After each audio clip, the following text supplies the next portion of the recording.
one sense quite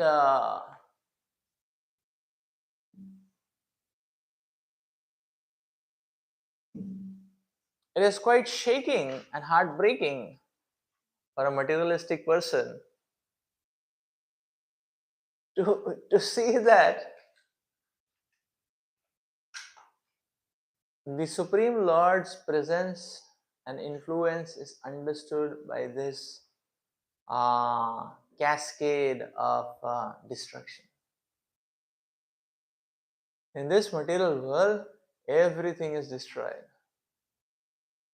Rather, we can say that yes, destruction is the constant fabric of this material world.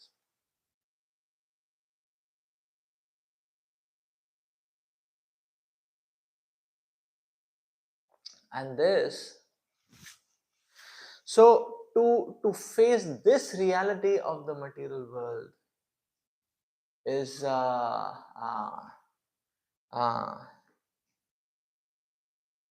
is not easy for a materialistic mindset.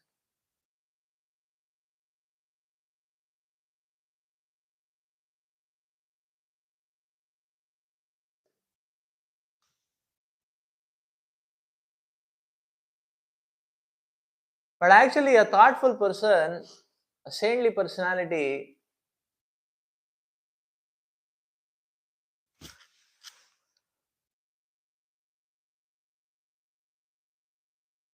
is not at all affected by it. Why? Because we understand. So the Lord's role in this entire process of destruction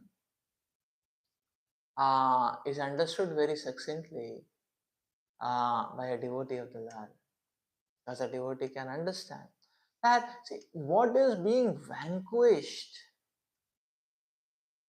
is illusion. Reality is never vanquished. What is vanquished is illusion. And pain and suffering lies in considering illusion as perennial.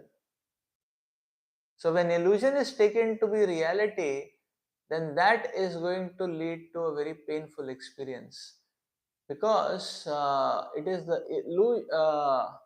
because the illusion is not going to sustain for long.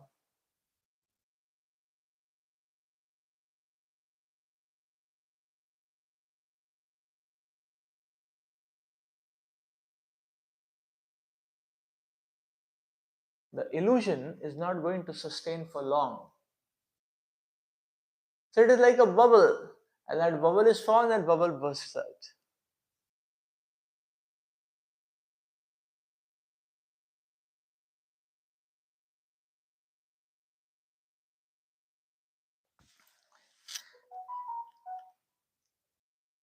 But one who chases to grab this bubble of the material manifestations, such a person, one who chases to grab these bubbles of material manifestation, such a person endeavoring with great pain, ultimately landing up with vain and with no lasting gain. And that is the point.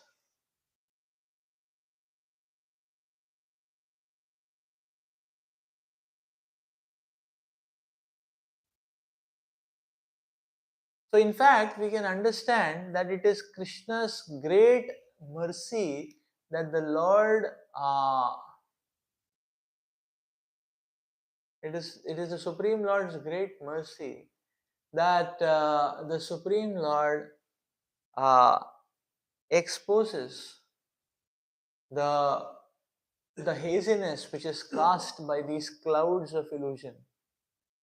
These clouds of illusion, they cast a very hazy vision, and that fog of haziness is exposed time to time by the Supreme Lord. This exposure in terms of that all these fogs they vanquish.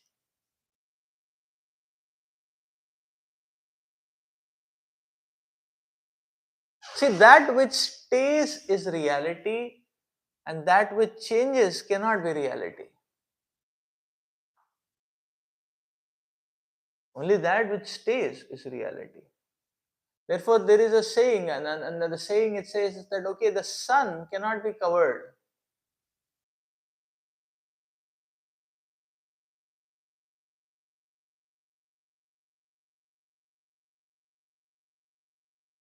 Well, this phrase comes when Shivas Thakur is speaking to Lord Sri Chaitanya Mahaprabhu. And he's doing like this, and Lord Sri Chaitanya Mahaprabhu is saying, "What are you doing?" And he's saying, "No, I'm trying to cover the sun." And Lord Sri Chaitanya Mahaprabhu is laughing and saying, "The sun cannot be covered."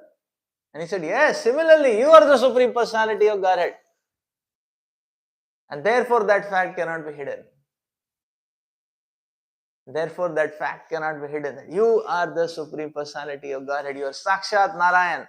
And who can cover the sun?" So, in the same way, reality can never be covered. One may try a lot of permutations, combinations of covering. But these permutations, combinations of covering will not last. Just because they are an artificial attempt.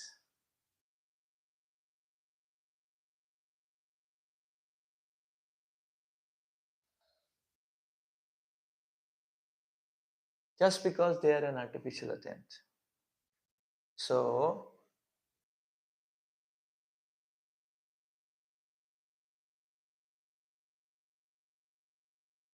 the living entity. So we see the drive of the living entity is a very mad drive.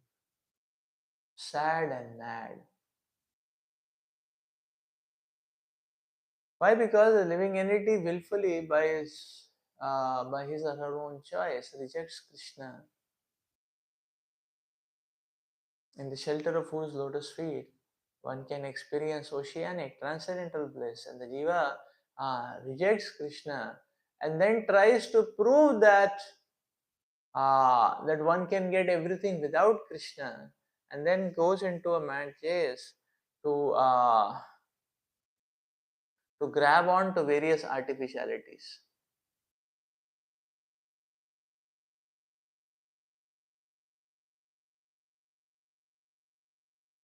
But these artificialities do not sustain. Even though the jiva works hard to make different manifestations of material energy, none of these manifestations sustain. The reason is why they don't sustain, because the reason is the sustaining principle is Krishna. So without Krishna, how anything can sustain? That is the sustenance. The sustaining principle is Krishna, and therefore without Krishna, nothing can sustain.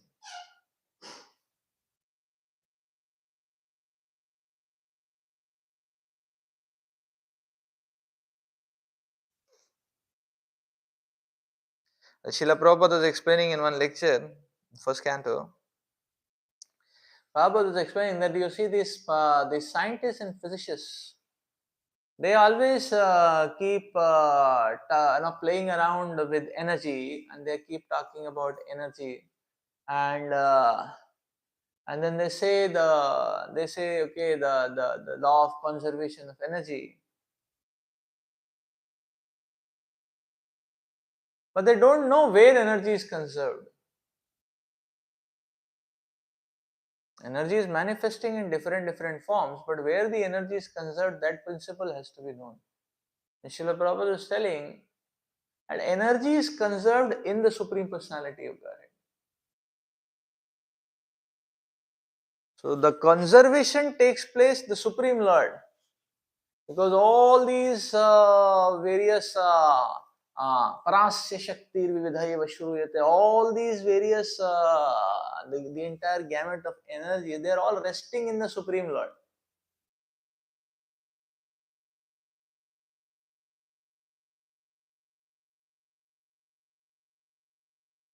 So if we take off the resting place only,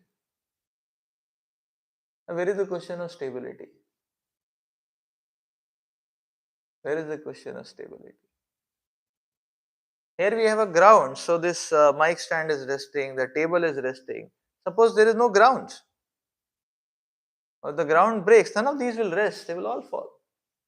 Similarly, all these material arrangements, they are they do not sustain, because the principle of sustenance is Lord Krishna, and without the Supreme Lord, everything crumbles.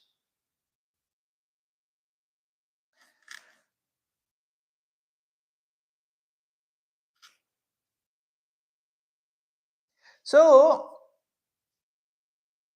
therefore,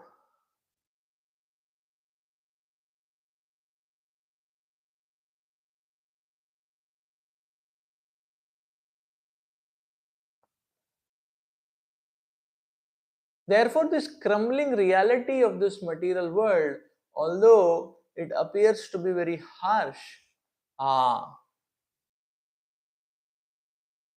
to a materialistic mindset, uh,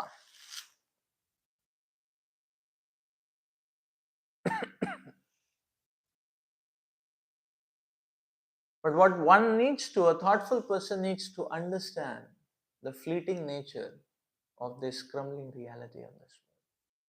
That in the very first pursuit, the attempt to make different caricatures of metal energy in itself is a mad attempt. And madness does not lead to any uh, positive outcome. Rather, madness will always lead to sadness. That is the principle. So, therefore,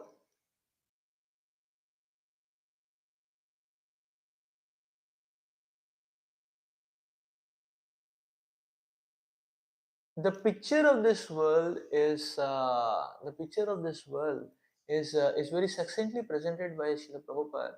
Srila Prabhupada in teachings of Queen Kunti. In the second chapter, Prabhupada explains Maya Javanika Chanam Atnadadokshajamavyayam Nalakshase Mudadrisha Nato Natya Dharoyatha. Prabhupada explains in the purport that you see the Lord, uh, the Supreme Lord is extremely merciful to the jivas in this material world. Now the Supreme Lord makes numerous arrangements so that the living entity can come back to Krishna. Numerous arrangements. In fact, the Supreme Lord is tirelessly working hard, not resting, for the sake of the deliverance of the living entity. That is the nature of the Supreme Lord. So the Supreme Lord comes in the form of hundreds and thousands of incarnations. So as there are waves in the ocean like that, there are different incarnations of the Lord, just to attract the hearts of the entangled fallen living entities, engrossed and engulfed in attachment and aversion to the material energy. The Lord has given us the Holy Scriptures. The Lord sends us devotees all the time.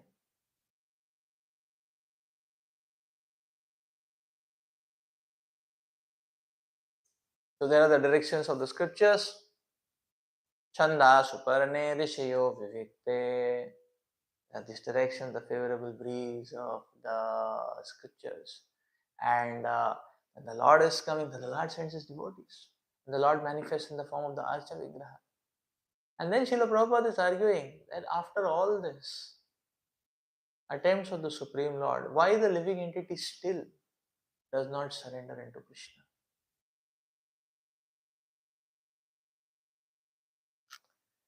So much mercy the Lord is, the Lord is agitating so much of mercy into the atmosphere. So why there is why the living entity is still in that suffering, miserable plight? Then why the living entities are still not taking to the process of Krishna consciousness? And Prabhupada explains two reasons. So Prabhupada explains. The first reason is ignorance.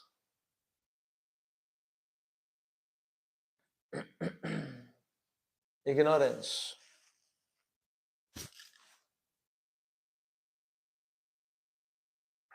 So ignorance is a very interesting phenomenon, because what happens is that the changing manifestations, the changing manifestations of this material world cast this spell of ignorance on the living entity.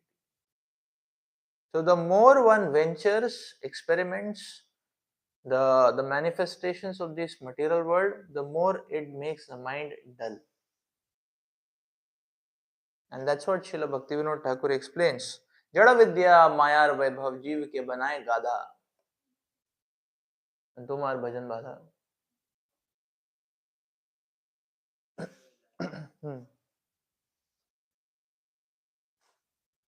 So the jiva is not gadha in the first place. The jiva, but the more the jiva tries to enjoy and fluff around and experience the various flavors of this world, it dulls the intelligence of the jiva, and that is how the ignorance takes over.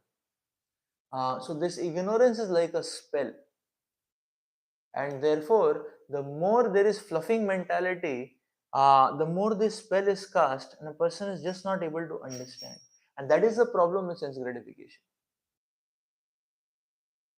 That sense gratification immediately uh,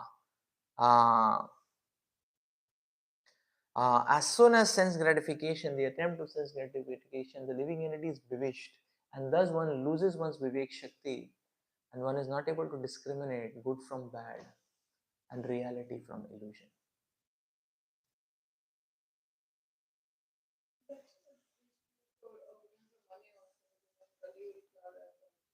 Yes, yes, yes. So,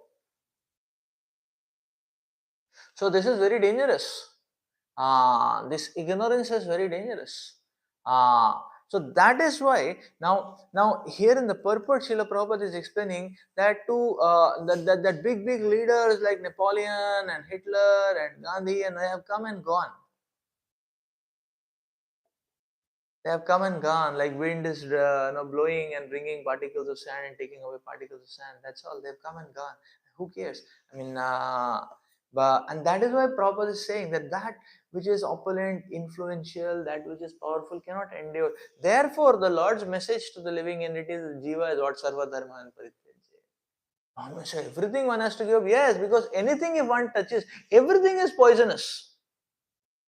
That is why everything has to be given up, because everything is poisonous, and one touches anything, it intoxicates so much so that the living entity becomes ignorant. So this attack of Maya is a very lethal attack. So Maya, now it is very interesting to see, Maya Shakti never chases behind the living entity. What Maya Shakti has done is that she has placed bombs everywhere. The moment the living entity steps on any object of sense gratification, immediately that bomb explodes. And what is the falashruti of that? The living entity loses one smriti. Smriti Shakti is lost. And then the person is not able to understand, not able to evaluate, and loses his Smriti Shakti. Smriti Brahmasad Buddhinasho Buddhinasha Pranashyati.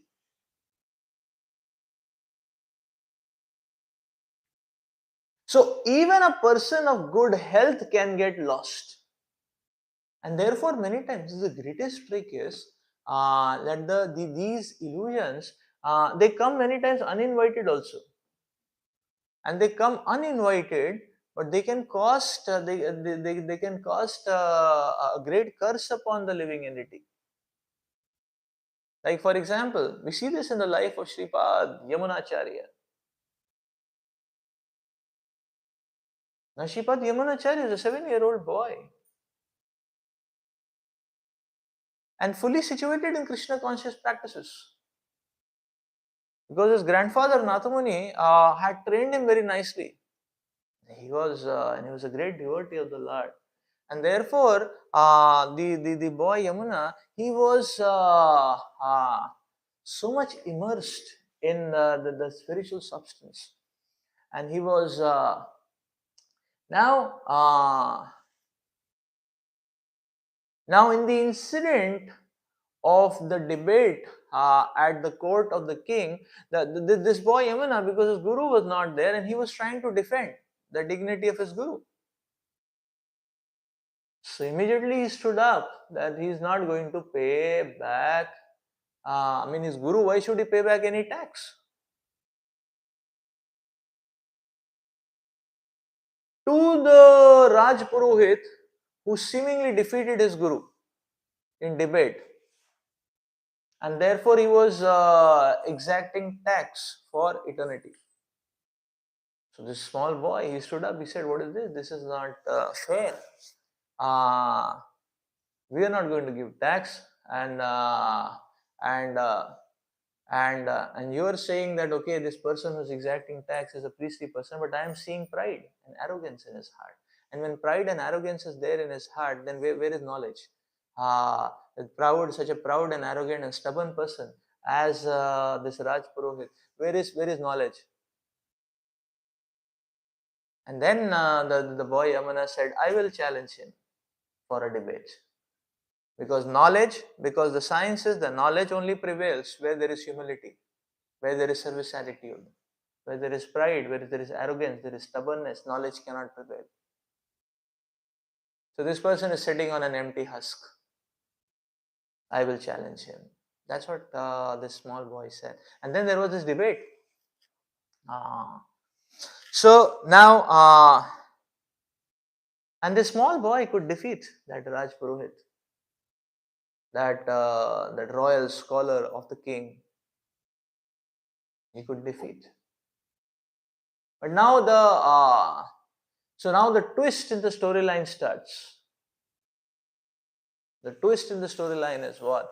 That now when this small boy Yamuna, he came to the territory, the queen had got very much attracted, and the queen was betting with the king in the nights that this boy is going to win. And the king was offended. It was a blow on his ego. But then they were having a bet. And in their conversation, the queen had asked that, okay, if he really wins, you have to give him half of your kingdom. And the king said, okay, because it was impossible. How such a small boy can? But this boy defeated the Raj Purohit. So now the small boy, so Yamuna, he got half of the kingdom. His Pattabhishek was done, and he became Maharaj Alabandaru. And then on, so now he was very happy reciting verses of Bhagavatam and praying to Krishna and performing worship and staying with the devotees and serving the Vaishnavas. And this figment of material energy which came to him was uninvited. He never hankered for it. He never wanted it. It came all of a sudden. But when it came, he accepted it. And when he accepted it, immediately his mindset changed. Now his only proclivity, cherished proclivity, was expanding his empire.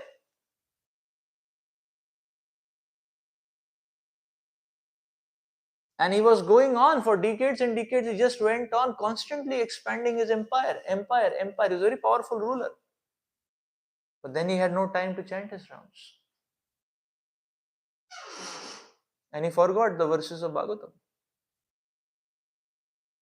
So, and he forgot the association of Vaishnavas. So much so that he never even kept in touch with his grandfather. He never even cared to find out the whereabouts of his grandfather. When Nathamuni left his body, Alabandaru was not knowing. Maharaj Alabandaru, he was not knowing that his grandfather has left his body. So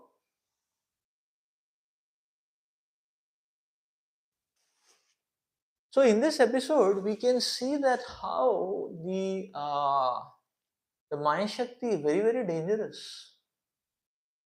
So sometimes people feel that when Lord Krishna is telling Sarva Dharman Parityajya Mamekam Sharanam Vraja, sometimes they say that, okay, this seems to be too hard and too harsh. Yeah, it is too hard. But that has to be, because if that precision is not included by the Supreme Lord, nobody can advance in spiritual life. Any figment of mental energy we touch, it is going to dull our intelligence and cast this spell of ignorance. And that spell of ignorance, one will make wrong choices.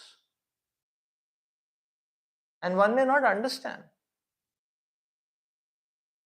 that what choice, that what's going wrong. Like in the case of Yamunacharya, Shripad Yamunacharya, he could not understand as a teenager what is happening. He thought, okay, kingdom is coming, fine, we'll rule the kingdom. But as soon as he accepted the kingdom, immediately his mind got intoxicated. Immediately he forgot his spiritual practices.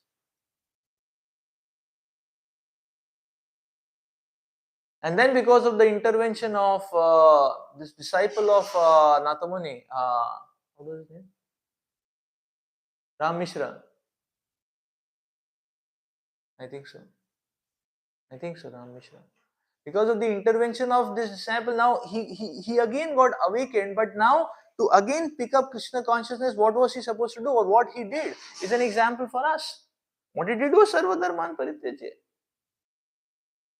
Because Rameshwara took him to Sri Rangam, and he saw Lord Ranganath Swami, and he understood that, okay, this is the treasure of my life, and my grandfather has given me. He never went back to his kingdom. He didn't say that, okay, I will settle the affairs there and then come back after some time. Give me 1 month notice period. 1 month. So he didn't serve any notice period. He said, okay, finished.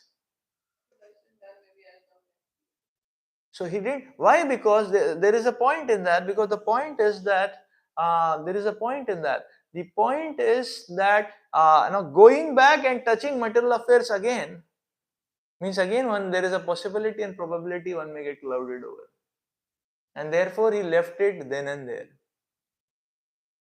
And he left it then and there, and that is why Bhagavatam actually highlights and zooms on this aspect. Bharat Maharaj, he left his kingdom, as a person, and I didn't even, because the moment he understood that, yes, I need to take this step now, immediately he left it. He didn't, just like a person leaves his excreta, not even looking at it, and walks off. In that way, Bharat Maharaj walked off. And that is glorified by Bhagavatam, because Bhagavatam is speaking this in such a picturesque visualization of the spirit of eagerness of Bharat Maharaj to obtain the lotus feet of the Supreme Lord. So material amenities have to be left in that spirit, because the moment the material opulence and influence and longevity, as is being explained here, the moment there is even a touch is very good, is going to be very, very deadly. Even the touch is going to be very, very deadly. So similarly, the moment Parikshit Maharaj realized that there are only 7 days, Parikshit Maharaj did not even consider going back to his kingdom, going back to his palace. Because the moment he realized that there are 7 days and 7 nights, Parikshit Maharaj immediately decided that I need to go somewhere where there the glories of the Lord can take place. He did not think that, okay, maybe 1 or 2 days, let me just settle everything. No, material world is a place where nothing can settle. Only Krishna's lotus feet is a place where everything can settle. So, because of not, only Krishna's lotus feet is a place where everything can settle. Otherwise, in the material world, there is no settlement. There is no question of any settlement. Parikshit Maharaj did not even waste a second. He was on the pathway, he was on the journey, and the moment he realized, the moment he went towards the bank of the Ganges, having that faith that he is going to meet various devotees, and in their association in Krishna Katha, he will end his body. This is the point. So So this Srila Vishwanath Chakravarti Thakur very nicely explains. Technically, this is this is a very dangerous and terrible attack of the material energy, which comes in the form of Tarangarangini, as one of the formidable obstacles which blocks one uh, from reaching the platform of Nishchit Bhajan Kriya, and make keeps the Bhajan Kriya Anishchit. So it's a very terrible anartha which comes in the form of this Taranga Rangini. That even if one is not hankering after that figment of material energy, the material energy gives that. And one may get intoxicated by it. Very dangerous, very dangerous.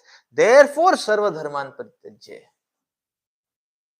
That I don't have anything to give and take with opulence, influence, longevity.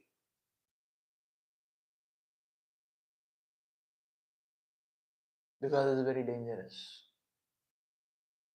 Further, Srila Prabhupada in Teachings of Queen Kunti chapter 2 mentions the second reason why the living entity does not accept Krishna's mercy. And that second aspect is even more deadlier than the first one. The first one is ignorance. Well, ignorance can be removed. Yamanacharya became ignorant. Before he became Yamanacharya, the Alabandaru Maharaj became ignorant because of trying out these material flavors. But then, because of intervention of Sri Rama Mishra, he came back to his senses. But then the point is that the second one, Prabhupada explains, more deadly. And the second one, Prabhupada explains, is stubborn obstinacy, Prabhupada says. Why the living entity does not surrender to Krishna? Owing to stubborn obstinacy. That stubborn obstinacy. Interestingly, this stubborn obstinacy is manifest in the jiva's tireless quest of fluffing around the various flavors of the material energy. That tireless quest itself is that stubborn obstinacy, because the jiva is very expert. Because we see any particular manifestation of material energy doesn't sustain for long. So it's not much difficult to understand that what one is chasing for is flickering and temporary. Everyone understands. Because if there is a chase for one thing, then that one thing crumbles in due course very soon. But then in the chase for one thing, the person picks up 100 more things to chase for. In that chase for one thing, the person picks up 100 more things. Yes, that is what happens. The person picks up 100 more things, and then the chasing for 100 things, life becomes very complicated. Mindset becomes very complicated, and it is going to take time. So if it was only one thing, then that one thing in very short time, person can understand it is futile. But now the person, now in the course of chasing for that one thing, the person has added 100 more things, and therefore the person gets entangled. This is basically stubborn obstinacy. That the jiva is so much convinced that no matter what, I will not turn to Krishna.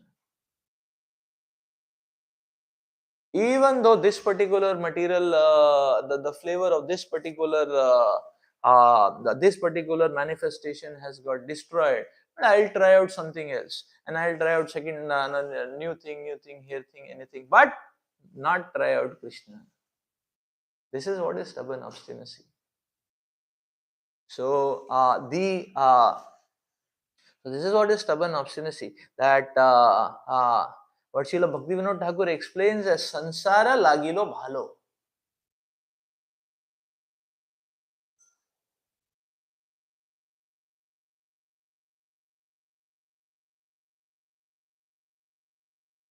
धनी देशे देशे धनोपार्जन करी.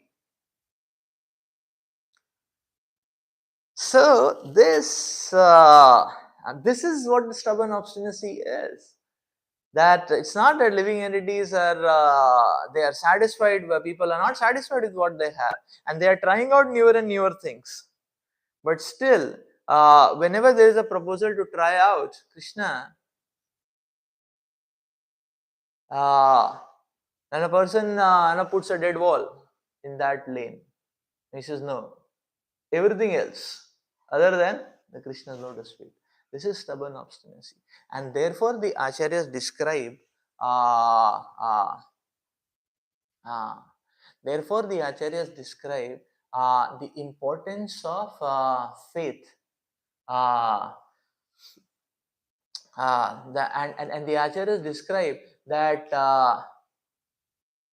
what is that? Shraddha Shabde iti Vishwasa Palan Krishna Bhakti Koile Sarva Karma Krita Hoy. That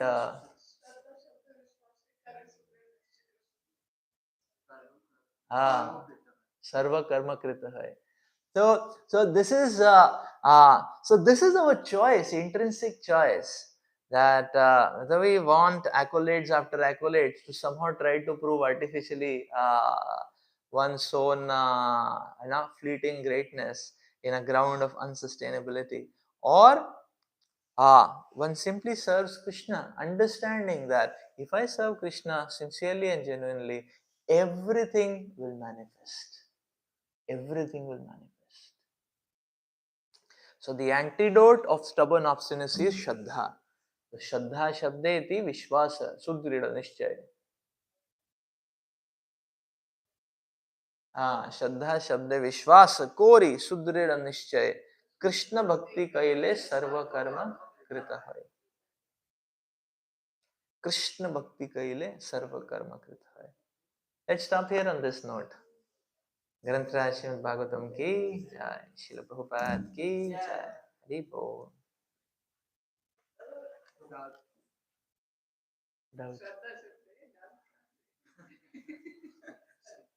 Sometimes what happens is, we know this. We know we are stubbornly obstinate.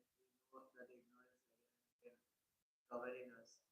And there is sometimes hope, certain situation created when we can understand that we were covered in ignorance. We are actually stubborn. And knowing that we take oath, we take vows, we come back no more. No, I will now no more get into that. Again we end up falling in constant struggle between both. So person for a few times he can override, saying, okay, now I'll again get up. Like the soldier is wounded, get up, now I'll fight. So it's that after some time, it ends people. So what is the how to people are practicing for this, and there are many can they understand, come out of it. Tomorrow no more. Take shelter, bro. Again, Natarala, we went to Tarana. Only there's so much lost, and then after that, and after some time, they even don't know that stubbornly obstinate. Yes. No, that is true. One of the things to understand is that actually we have to understand that as a sadhaka, uh, we are not driven because of state. We are driven because of feed. A sadhaka's drive is not because of state. State means that we are not at that level that we will be unaffected by Maya. So in the first place, sincerity, in the first place, we have to sincerely accept this fact that I am very vulnerable to Maya.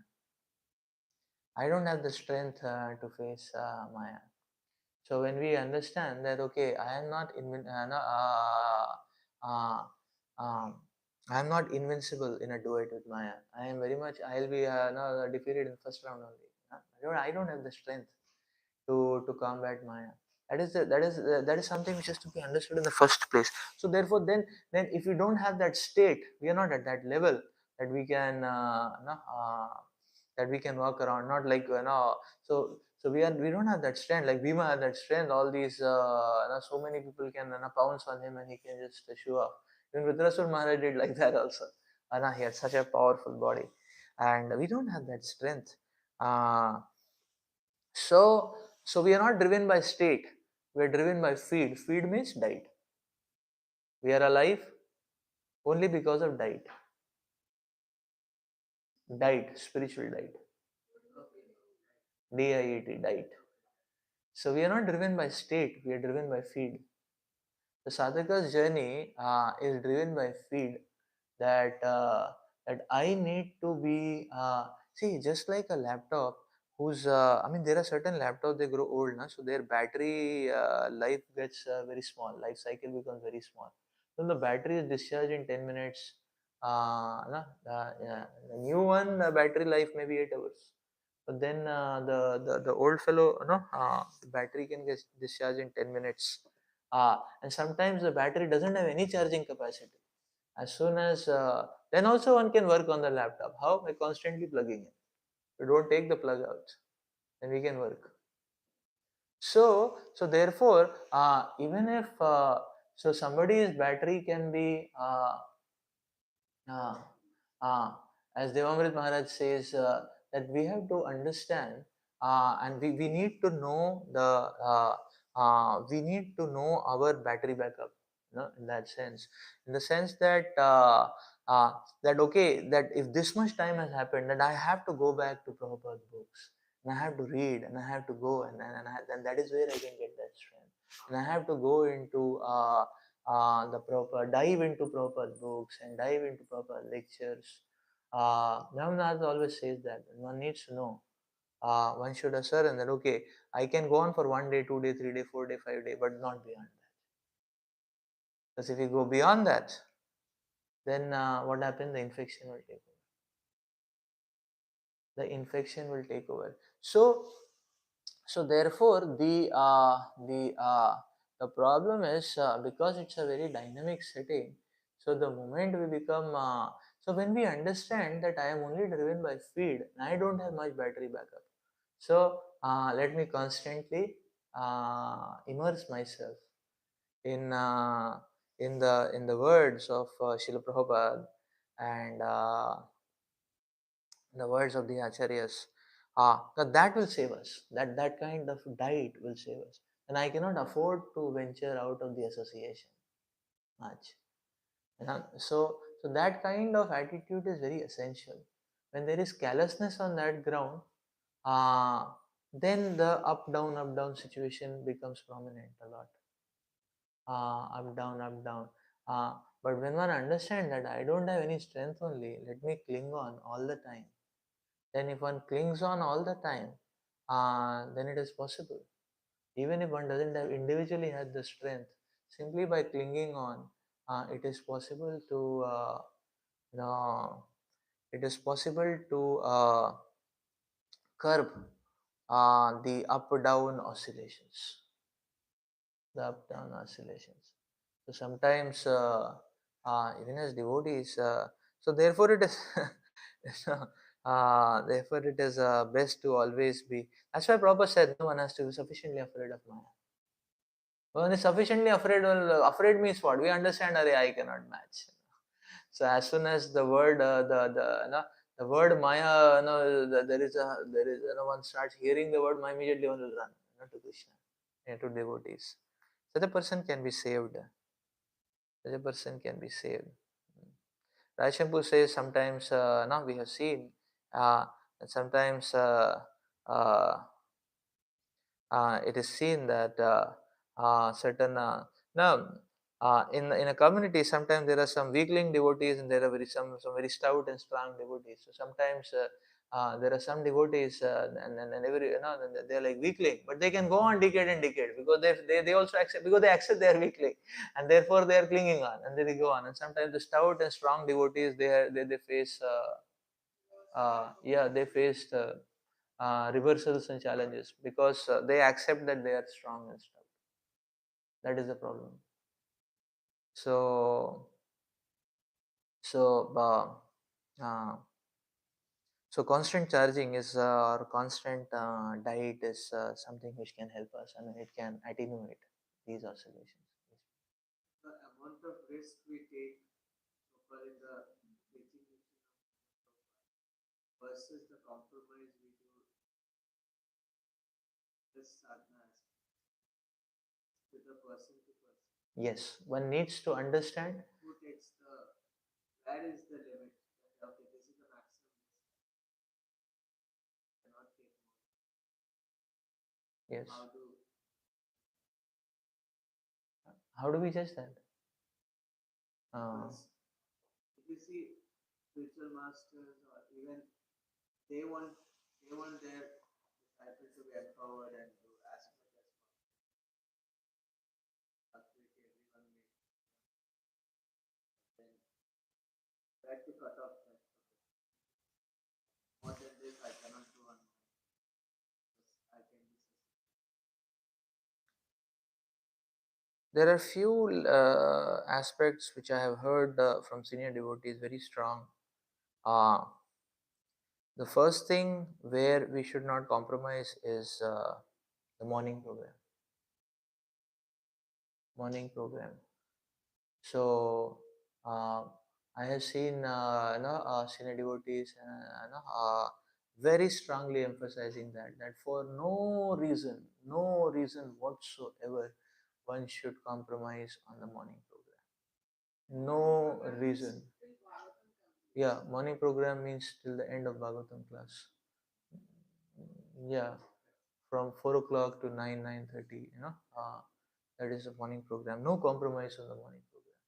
So the so all like this time, so when Bhakti Vasudev Maharaj had also come. Maharaj was mentioning that how can you afford to keep the mobile with you during the morning program? No, Maharaj was making that point. So it was nice. It was no, it was that okay because the mobile is there, then something will happen. Then you pick it up and then you're distracted. So like that. So very strong emphasis on the morning program. No compromise on the morning program. So that is one thing where we do not compromise. That is certain principle where we do not compromise because morning program is the only time where we can get strength from, and that also is compromised. Then where is the question of any strength? Very difficult. It's very challenging otherwise. So morning program very solid. One has to do morning program very solid. Mm. Rather, we hear acharyas are recommending on a positive note to strengthen and invest in the morning program. The morning program starts at 4:30, but strengthening the morning program and that you start at 3:30 only. Now that kind of encouragement is given. Like Radhishampu was quoting this time, Tamal Krishna Maharaj. And Maharaj is telling if you get up at 2 o'clock, I can guarantee you'll go back to garden in this life. Means what? 16 rounds, 2:30 to 4:30. That's what it means. Uh, uh, and then and the no, or one can read first and then so that is a very strong emphasis which I have heard. The other thing which I have heard very strongly Radhisham Prabhu emphasizes is to be very careful in preaching to the opposite gender. No, uh,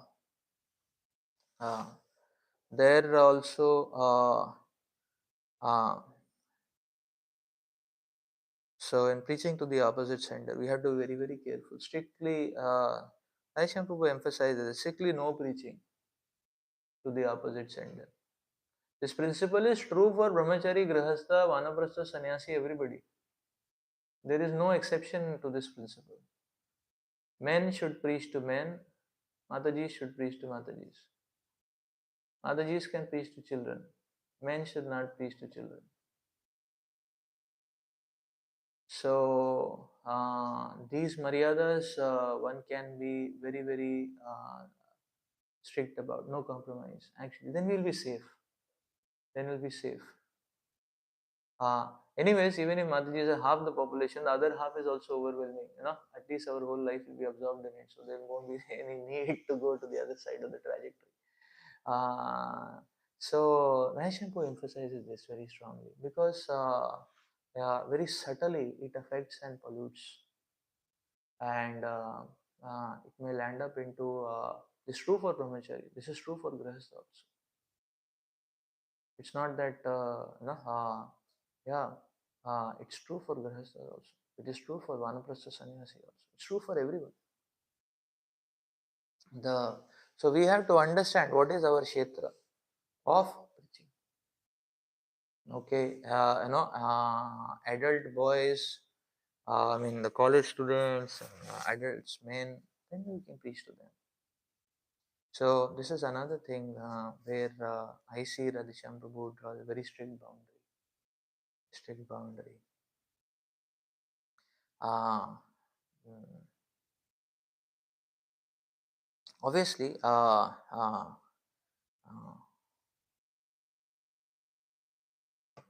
yeah. So like this, there are few avenues where I see a lot of strictness. Another place I see that senior devotees are very, very particular and transparent about finances. That uh, many senior devotees they are very, very particular about finances. To use the basic minimum facility for themselves and be very, very transparent. I was very amazed. I saw Jayadut Maharaj puts his whole expenses for anybody and everybody to see. Yeah, on the website you can see, $1 is spent for what cause, half a dollar is spent for what cause. Everything you can see. They're very, very particular and transparent about finance. That saves us. Uh, I see Radhisham Prabhu also. Uh, uh, when Prabhu is in India, he prefers to travel by train. So even if you're, I mean, it's not that devotees are not. I mean, they're happy to give him flight ticket, but then still he takes a train. So and it is very amazing to see that okay that extra step of simplicity protects us. Now that is Chaitanya Mahaprabhu's instruction also, bhala na khaibe or bhala na paribe. So that is another thing which I see very, very inspiring, very, very inspiring in penny to penny, consciousness of saving a penny to penny for the Prabhupada's mission is a very beautiful consciousness. It means a very beautiful consciousness.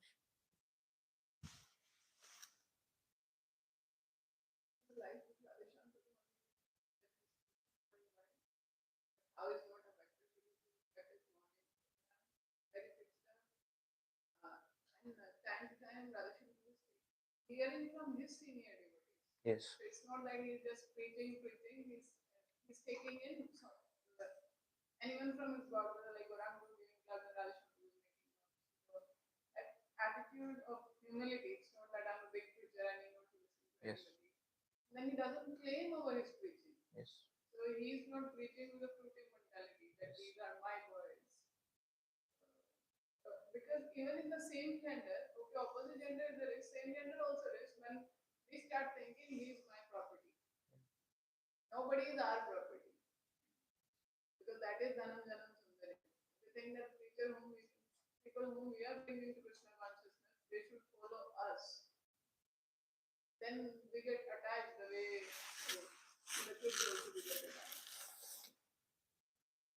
Yeah, we have seen Prabhuji takes so much time in writing to so many senior devotees and keep inviting them, and when they are coming, uh, uh, Prabhu is all available for them, and then he's hearing them, and then he remembers what they said in the last visit, and then he remembers everything, and it's very inspiring to see that.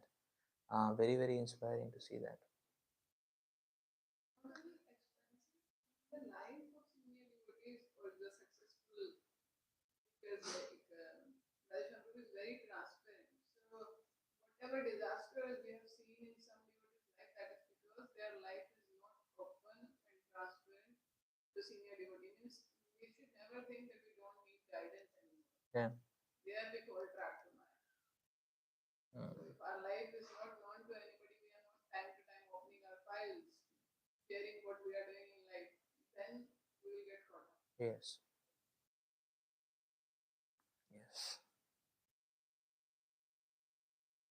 Okay, so let's stop here for today. Maybe you can take it personally. Because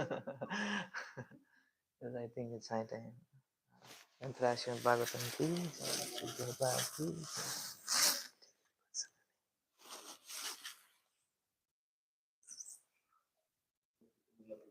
Yeah.